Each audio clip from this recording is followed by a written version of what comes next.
Welcome to the deep dive, everyone. Usually when we think about a profession facing extinction, we picture something, I don't know, out of a history book. Right, like the telegraph operator. Exactly. Or like the video rental clerk, people who were simply bypassed by some new piece of technology. Yeah, the world just moved on. The tool wasn't needed anymore. It's a very clean narrative, honestly. It is. But what happens when the profession on the chopping block is, well, the one responsible for managing the actual humans building that technology? Oh, yeah, that's a whole different story. Right, and that is exactly what we are looking at today. It honestly feels like watching one of those blockbuster movies where the scientist is tapping on a seismograph, sweating, saying, like, the big one is coming. Yeah, and in this case, that scientist is Johnny Taylor. Yes, the CEO of SHRM. So at their 2026 conference, he stood up in front of thousands of HR practitioners and delivered this just incredibly blunt warning. He basically said, human resources faces extinction. Extinction. His exact word. Unless, practitioners become these indispensable experts. He specifically called for HR to reinvent itself as the chief work officer. Which is quite the title change. It is. So our mission for you on this deep dive is to unpack this whole existential crisis. We're using a super provocative article by Dr. Jonathan H. Westover titled HR's Reckoning: Why Expertise Won't Save a Profession Built to be Dismissed. Such a good title. What's fascinating here is that Taylor's warning at SHRM, it doesn't just materialize out of thin air. Right, the threats are real. Oh, very real. And they're closing in from multiple directions right now. I mean, first, you have artificial intelligence rapidly absorbing all the transactional work. Like recruiting and screening. Exactly. Initial resume screening, baseline performance management, all that. And then, simultaneously, finance departments are swooping in Wait, finance? Why finance? because they're attempting to take over compensation planning. They just view it purely as a mathematical modeling exercise. Oh, wow.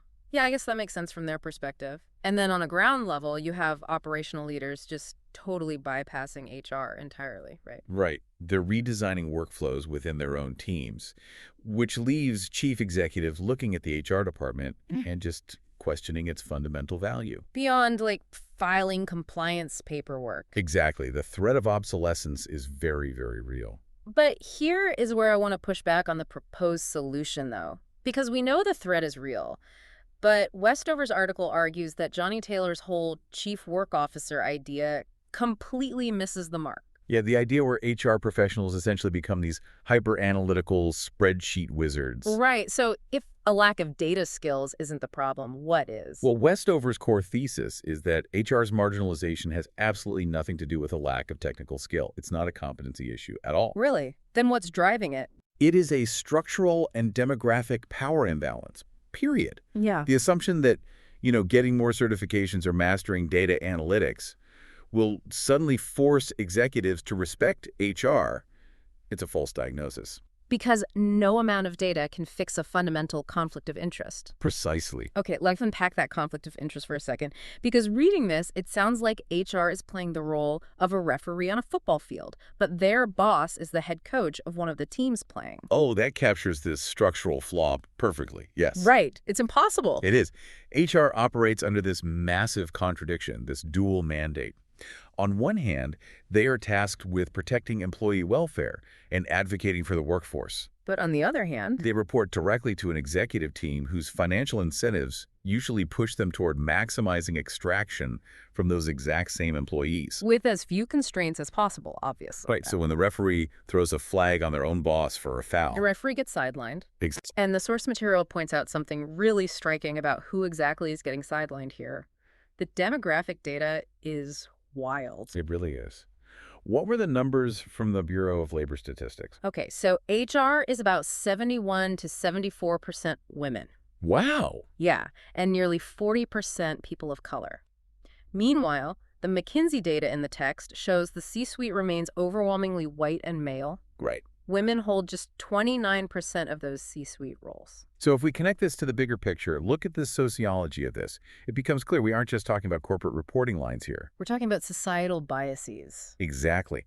Westover points out that HR's marginalization reflects a systematic devaluation of what gets coded as quote-unquote caring work. Or people management. Right. Historically, labor performed predominantly by women and minorities is just financially and structurally devalued. So when an HR department brings advice to an executive team, and that advice conflicts with the executive's desire for, say, short-term cost cutting. It's not just a polite disagreement over strategy. Right. The advice gets dismissed because of a power dynamic that extends way beyond the organizational chart. Yep. You cannot spreadsheet your way out of a structural bias. And that is exactly why rebranding as a chief work officer won't actually save the profession. That makes total sense. But if someone listening to this right now is looking at their own company's skyrocketing turnover, they're probably wondering, wait, why isn't the C-suite panicking? Oh, they should be. Right. If executives are constantly dismissing HR because of these biases, what is the actual measurable cost to the business? Like the real multi-trillion-dollar fallout? It is quite literally organizational hemorrhaging on a global scale. Hemorrhaging. Yeah. When HR is disrespected and sidelined, the immediate downstream effect is actively disengaged employees. Yeah. And Gallup estimates that this disengagement cost the global economy $8.8 trillion. Trillion with a T. Yes. That is roughly 9% of global GDP. That's insane. Lost entirely to diminished productivity and just pure apathy. And the specific penalties detailed in the text are just brutal. Like, turnover alone costs a company 6 to 9 months of an employee's salary. Right, and think about sectors like retail or hospitality. Where annual turnover routinely tops 60%. Yeah, that is a massive recurring tax on the business. Yeah. Just constantly bleeding money. And then look at the legal and compliance risks. In 2023 alone, the EEOC received over 73,000 workplace discrimination charges. 73,000. Costing companies over $665 million in monetary benefits. The crazy part, in many of those cases, HR had actually flagged a concern internally, but leadership just overruled them. Because of that power imbalance we just talked about. Exactly. But we also have to talk about the physical toll this takes on the human body, because the text goes deep into the individual health impacts of job strain. This part is so important. So, job strain occurs when an employee is subjected to high demands, but given low control and low support. Basically a toxic work environment. Right. And from a biological perspective, this keeps the human body in a constant state of fight or flight. So adrenaline, cortisol, all of that. Yes. Chronic release of stress hormones like cortisol completely alters your metabolism. It leads to measurable, severe increases in cardiovascular disease, clinical depression, metabolic syndrome. It's literally killing people. It is. The cascading human cost of bad management is just profound. Okay, I have to play devil's advocate here on behalf of anyone listening who has ever, looked at a corporate balance sheet. Sure, go for it. If the financial and human costs are this astronomical, if people are getting sick and the company is losing millions, shouldn't the C-suite be begging HR to fix this? What is the disconnect? It's a great question. Do executives genuinely believe new technology and agile software teams can just automate these human problems away without HR? Honestly, many executives do believe that.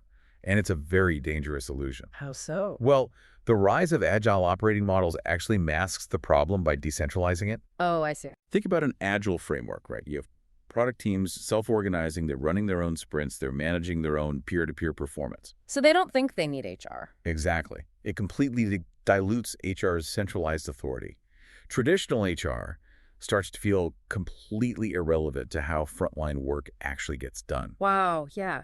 Technology handles the payroll, frontline managers handle the daily tasks. And HR is just left holding the compliance paperwork while the culture quietly rots from the inside out. That is such a bleak picture. So since tech and agile models are actually masking the problem rather than solving it, how does HR actually claim its seat at the table? They have to pivot. Right. How do they survive this without just becoming the spreadsheet jockeys that Johnny Taylor suggested? By anchoring their authority in something that executives absolutely cannot argue with. Which is? Measurable business outcomes driven by respect. HR needs to enforce respect, not as this, soft buzzword, but as a hard competitive strategy. Oh, here's where it gets really interesting. Because the text brings up Whole Foods as an example of this. Yes, specifically looking at what they did before they were acquired by Amazon. Right. They implemented radical, transparent compensation. Literally anyone could look up what any other employee made. Which is terrifying for most traditional managers to even contemplate. I would sweat if I were a manager. Seriously. The initial reaction to that kind of transparency is always massive internal friction. People get angry when they find out what the person at the next desk is making. But the text argues that friction is actually the point, isn't it? Yes, because it completely eliminates information asymmetry. By making it public, bias can no longer hide in the shadows of confidential HR files. Oh, wow. So managers were suddenly forced to logically justify why one person was paid more than another. Exactly, based on actual role requirements and performance, not just because someone happened to be, a more aggressive negotiator during their interview. Or because they played golf with the boss. Right, and it ultimately led to lower than industry average turnover. But if we want to look at an even larger, just undeniable counterexample to the usual corporate greed, let's look at Costco. Oh, the Costco case study is phenomenal. It really is. So the retail industry average for frontline workers is around $24 an hour. But Costco pays its warehouse workers an average of over $30 an hour. Plus massive health coverage, even for dependents. Yeah. And they promote from within so rigorously that their CEO actually started in the warehouse. And Wall Street critics have constantly told Costco they could boost short-term profits by slashing those labor costs. Because they view payroll just as an operating expense to be minimized. Right, but Costco's leadership views payroll as an asset allocation. It buys them predictability and operational excellence. But for you listening, whether you manage a team or you're just trying to understand your own company's culture, what does that actually look like on the ground? How does an extra $6 an hour change the mechanics of a warehouse? It fundamentally reduces the cognitive burden on the employee. Cognitive burden. Tell me more about that. When you remove financial precarity, when a worker isn't constantly stressed about how they will pay for groceries or a doctor's visit, they literally have more working memory available to focus on their job. They aren't distracted by survival. Exactly. And the results speak for themselves. Costco's employee turnover is 6 to 8%. Wait, 6 to 8%, while the rest of the retail industry bleeds out at 45 to 60%. Yep. Because of that retention, Costco saves a fortune in recruitment. Their long-tenured employees know the supply chain better, they require vastly less supervision, and they deliver better customer service. And consequently, Costco's stock has outperformed the broader retail indices and the S&P 500 over multi-decade periods. Respect pays off. Literally. It really does. But paying people well is clearly step one. You can't just pay people more and expect miracles if the daily culture is still toxic, right? Right. How does HR restructure the daily operations to make this respect actually durable? That requires a total overhaul of internal fairness, what organizational psychologists call procedural justice. Empowered HR functions have to build the infrastructure to make respect a daily reality. Okay, wait. I need to challenge this concept of procedural justice, because the text says that employees will accept an unfavorable outcome, like not getting a promotion or getting a lower bonus, if they believe the process that led to it was fair. Yes, they will. That sounds a bit naive, doesn't it? I mean, human nature usually dictates that people only care about the money in their pocket.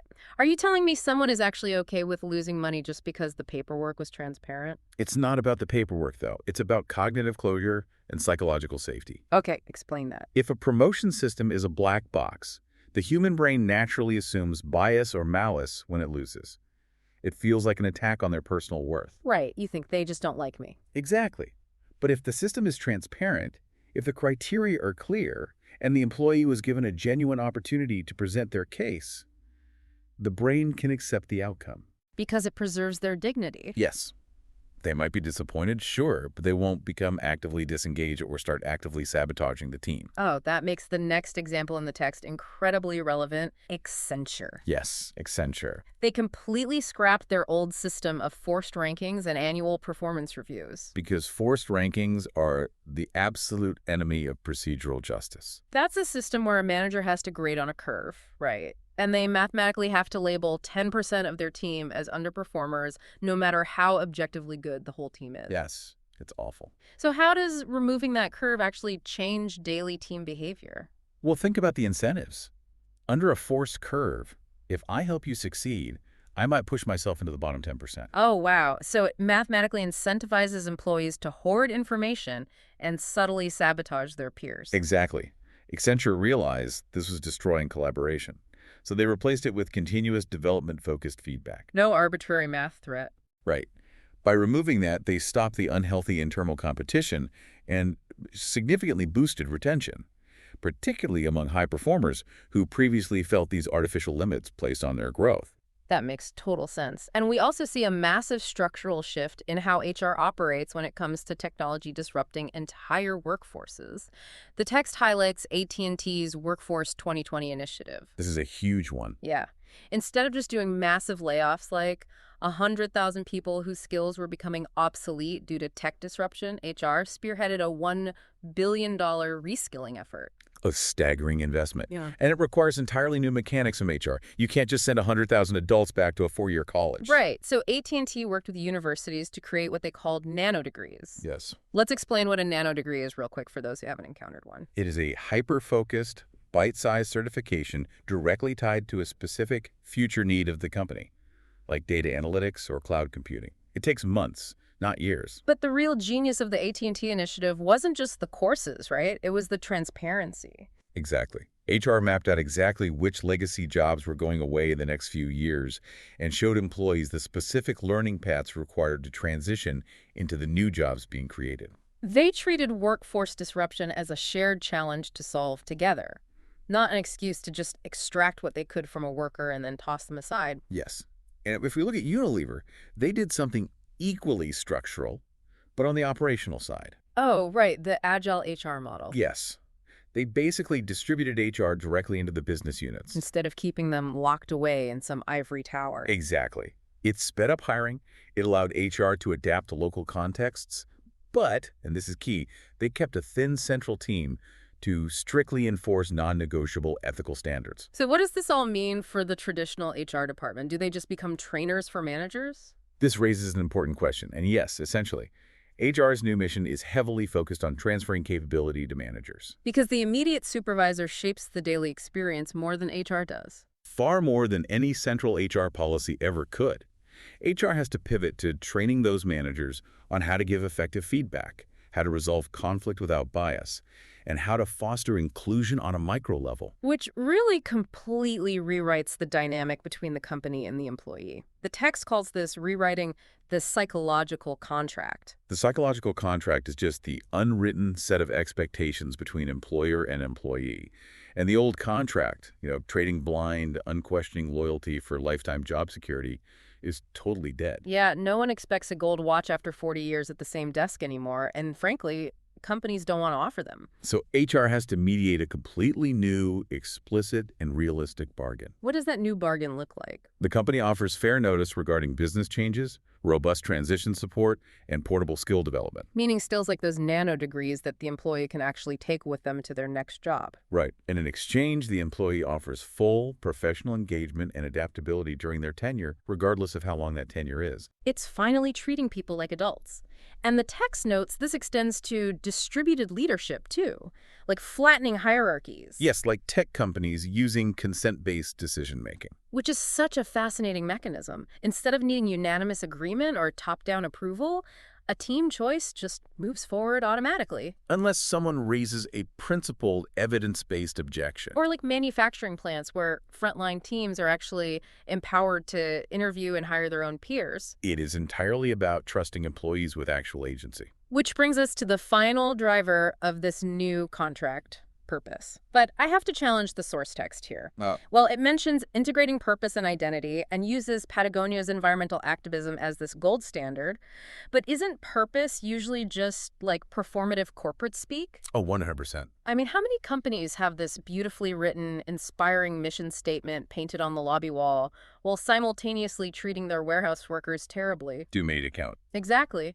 How does HR keep purpose from just becoming toxic positivity? It's a vital critique, because performative mission statements breed internal cynicism much faster than having no statement at all. Right.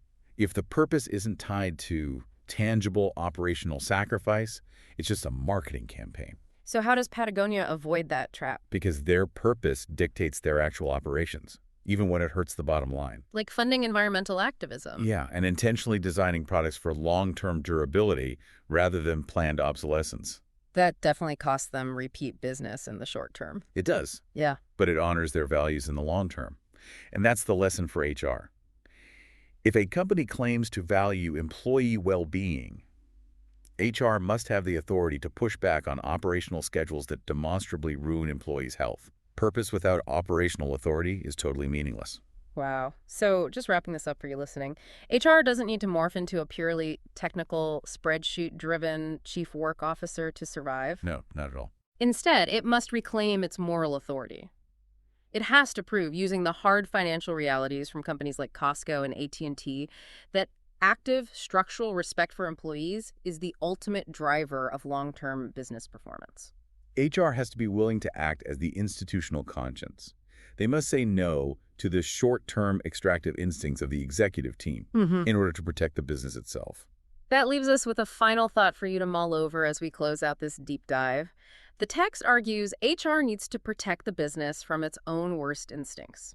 But as artificial intelligence increasingly automates the very transactional tasks that executives currently value HR for, the payroll, the compliance, the resume sorting, we are approaching a massive inflection point. We really are. Will this technological shift actually be the catalyst that forces the C-suite to finally rely on HR for its true purpose, which is moral authority and human strategy? Or will the robots just make it easier for executives to ignore the human element entirely? The old psychological contract is dead. It is. So the question now is whether HR will be the architects of the new contract or just the janitors cleaning up after the algorithms.